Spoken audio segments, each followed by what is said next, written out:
दोस्तों आज हम फिर हाजिर हैं एक नई वीडियो के साथ। दोस्तों वीडियो अगर अच्छी लगे तो इसे लाइक तथा चैनल को सब्सक्राइब भी कर लेना, जिससे हमारी आने वाली वीडियो सबसे पहले आप तक पहुंच सके। तो आइए दोस्तों वीडियो शुरू करते हैं। बोलो सतगुरुदेव जी की जय हो। एक पंजाब का रहने वाला था, एक किसान था बहुत बड़ा। राम राय नाम था उसका।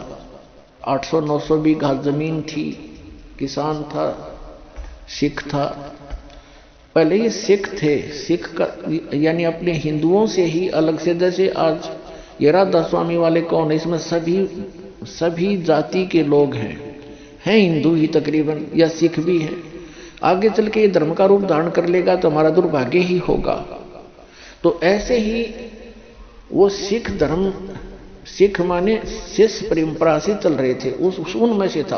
और गुरु ग्रंथ साहिब की वाणी से वो काफी प्रभावित तो हैं सिख धर्म के, पंजाब के व्यक्ति।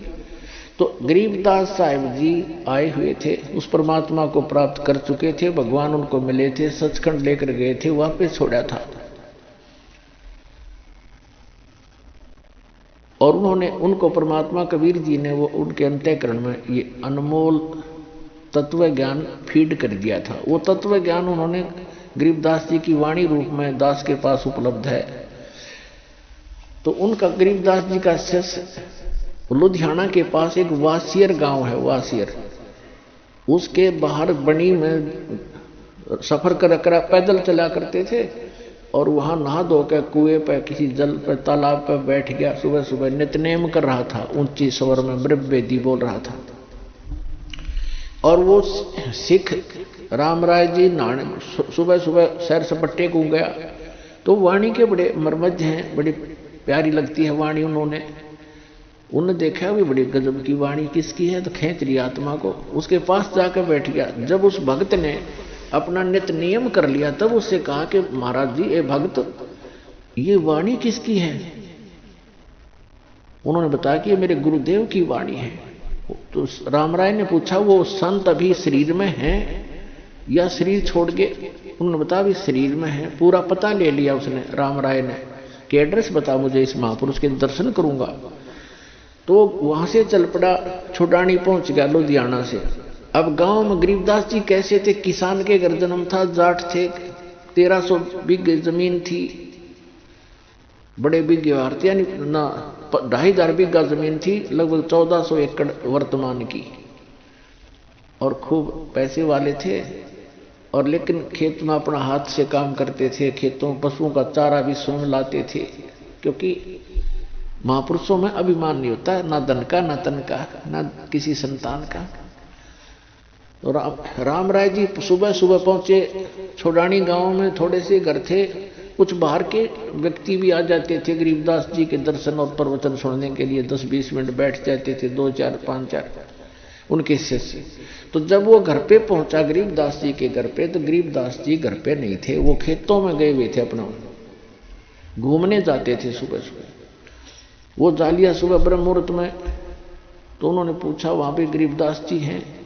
वहां बैठे हुए गांव के व्यक्तियों ने और एक आध दूसरे गांव से आकर बैठा था, उनने सब ने मिलकर कहा कि महाराज जी तो भाई घूमने गए हैं, आ जाओ बैठ जाओ आप। तो उसने सोचा भाई महात्मा का दर्शन करके अनहार करूंगा, इतनी दूर से आया हूं, और ऐसे महापुरुष की ऐसी वाणी, तो वो खुद कैसे होंगे जिनकी अमृत वाणी ऐसी है।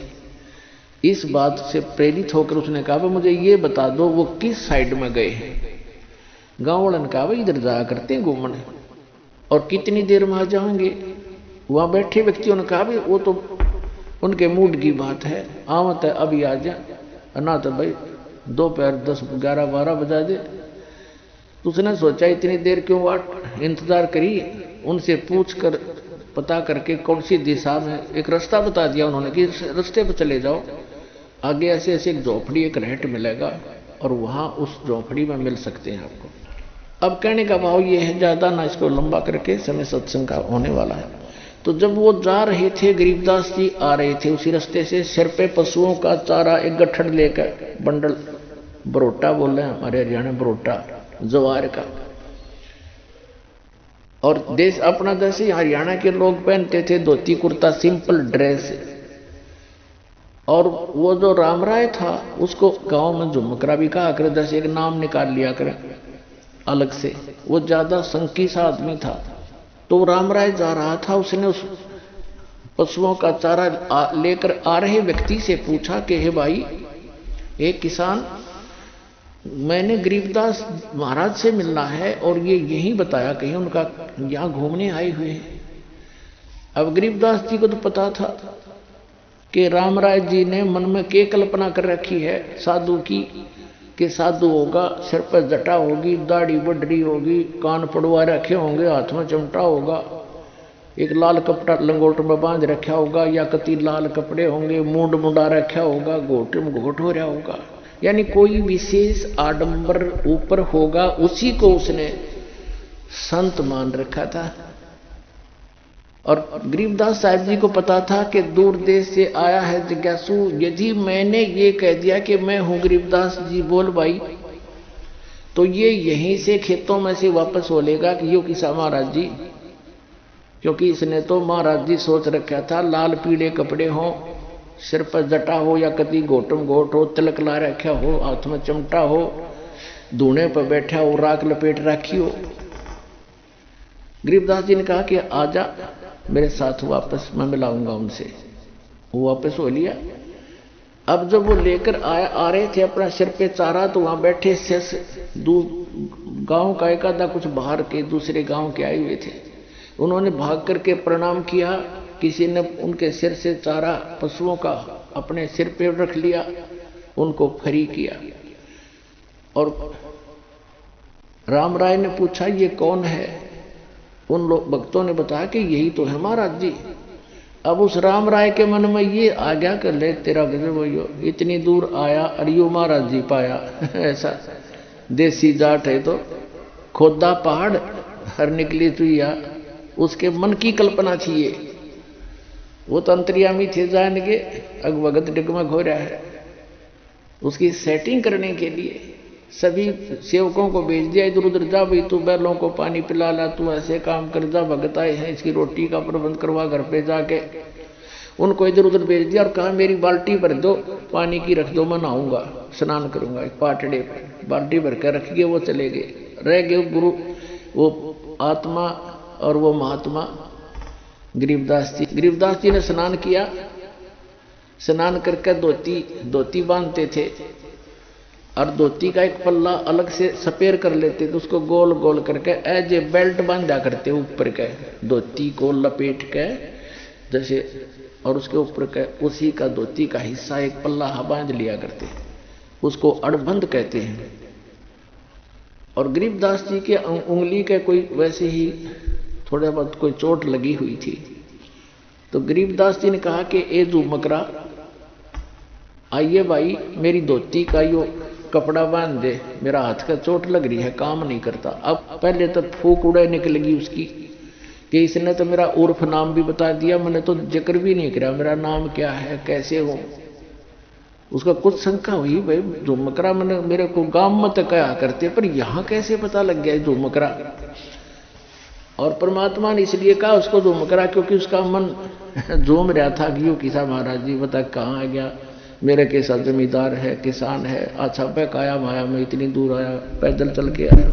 गरीबदास जी ने धोती का जो पल्ला था उसको कहा ले बांध दे मेरे शरीर के चारों तरफ का, जहां बेल्ट बांधते हैं ऐसे कर लेते हो धोती के कपड़े को, ऐसे ऐसे घुमा घुमा के ऐसे कर।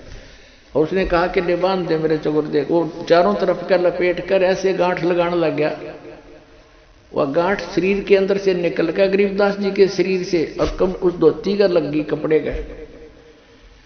और गरीबदास जी ने ऐसे मुंह कर लिया दूसरी साइड में जैसे देख ना रहे हो। झुमकरा ने सोचा उस राम राय ने तेरा गांठ उल्टी लाएगी दिखे तो फिर लगा, फिर वो ऐसे ही शरीर के अंदर से निकलाई धोती का गांठ लाएगी। तीसरी बार वो प्रयत्न करने लगा, जब कहने लगा गरीबदास जी ने कहा कह रहे झुमकरा मैं तो तेरे जैसा आदमी हूं, या गांठ क्यों ना लगती तेरे ते। जब उसने ऊपर को देखा उनके मुंह की तरफ, क्योंकि राम राय जी विष्णु जी के पुजारी थे, भले ही वो सिख थे, जब उन्होंने ऊपर देखा तो विष्णु जी का रूप बन गया, इतने से ऊपर ऊपर गरीबदास जी का मोर मुकुट आत्म शंकर चक्र गदा चरणों में पड़ गया, पैर पकड़ दिए, हे महाराज भूल लगी, मैं तो गलत सोच लिया मैंने आपके बारे में, आप तो भगवान हो। फिर देखा तो फिर गरीबदास ने कहा, अब उसने सोची मैं विष्णु जी का पुजारी हूं और इसने मुझे उस उर्फ नाम से पुकार दिया, इसलिए मैं प्रभावित हो गया, मेरी ही कोई कल्पना होगी। तो फिर डांट गया अपने मन में, ना भगवान तक हो ना। फिर वो बैठ गया, कोई शक्ति है जरूर जिसके ऊपर मैंने कुछ देखा है, और इसके शरीर से धोती अंदर से शरीर से निकल गई। फिर गरीबदास जी कहने लगे, बच्चा बैठ जा। 2 घंटे ज्ञान दिया उसको, सारी सृष्टि रचना सुनाई, सतत्व ज्ञान समझाया। हम सुल्तानी नानक तारे दादू को उपदेश दिया, जात दुल्हा भेद नहीं पाया, काशी माए कबीरवा। तब उस झुमकरा ने, उस राम राय ने कहा, भगवान ऐसा ज्ञान तो आज तक किसी ने बताया नहीं हमारे तय।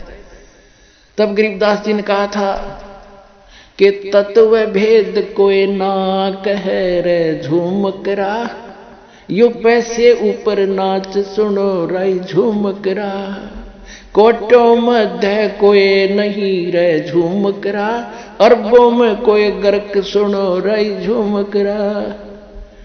ये झुमकरा राय कहते हैं, राय साहब यानी हे जैसे लैंडलॉर्ड था वो, कि हे राय झुमकरा, ये राय साहब कहते हैं तत्व भेद किसी के पास नहीं है, ये सब पैसे ऊपर ढोल पीट रहे हैं, पैसे उद्देश्य लेकर ये दंत कथा सुना रहे हैं। तत्व भेद कोई ना कहे रे झुमकरा, ये पैसे ऊपर नाच सुनो रे झुमकरा। कहते कोटों मध्य कोई नहीं रे झुमकरा, अरबों में कोई गर्क सुनो रे झुमकरा। इन करोड़ संतों में आपको कोई संत नहीं मिलेगा, अरबों में कोई एक गर्क मिलेगा। गर्क माने कंप्लीट इन ऑल रिस्पेक्ट, यानी सैचुरेटेड, जिसके पास ज्ञान भी पूरा हो, जिसके पास मंत्र भी पूरे हों, जिसको अधिकार भी हो परमपिता की ओर से। कैसे ऐसा संत तुझे अरबों में पावेगा, करोड़ों में भी नहीं मिलेगा। और वही गीता जी कहती है कि बहु नाम जनमाना मनते ज्ञानवान माम प्रपते, वासुदेव सर्वमति स महात्मा सुदुर्लभ है। तो पुण्यात्माओं, तुम्हारा सौभाग्य आपका कि दास आपको वो संत मिल गया है जिससे विश्व का कल्याण हो सकता है। बोलो सतगुरुदेव।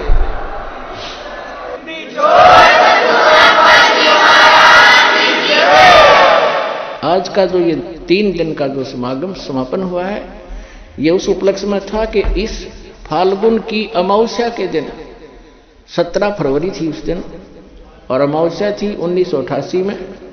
दास को पूज्य गुरुदेव मिले थे, मेरा जीवन सफल हुआ था, आध्यात्मिक जन्म हुआ था दास का। और आज जो एकम है, अमावस्या से नेक्स्ट डे, उस दिन परमात्मा स्वयं आकर के वो परम पिता परम अक्षर ब्रह्म कबीर साहब ने आकर कहा था, बेटा भक्ति शुरू कर दे, मैं तेरे साथ रहूंगा। बोलो सतगुरुदेव।